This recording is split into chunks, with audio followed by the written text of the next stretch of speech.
चंद्रशेखर बावनकुळे यांनी सुद्धा एक्सपोस्टवरून उद्धव ठाकरेंवर टीका केली आहे। उद्धव ठाकरेंची मशाल दहशतवाद्यांच्या हाती अशा आशयाची एक्सपोस्ट त्यांनी केली। आज बाळासाहेबांच्या आत्म्याला काय वाटत असेल असा सवाल सुद्धा त्यांनी उपस्थित केलाय। जनाब उद्धव ठाकरे थोडी तरी लाज बाळगा, मशाल दहशतवाद्यांच्या हाती देऊन पुन्हा मुंबई आणि देश पेटवण्याचा मनसुबा आहे का?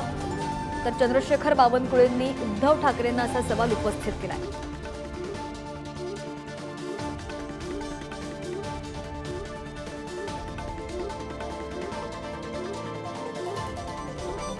एक्सपोज काय केली आपण पाहूयात। 1993च्या बॉम्बस्फोटचा आरोपी इक्बाल मुसा उर्फ बाबा चौहान उबाठा गटाच्या प्रचारात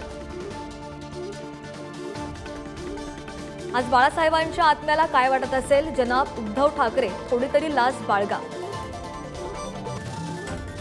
उद्धव ठाकरे मशाल दहशतवाद्यांच्या हाती देऊन पुन्हा मुंबई आणि देश पेटवायचा मनसुबा आहे का असा सवाल सुद्धा त्यांनी उपस्थित केलाय।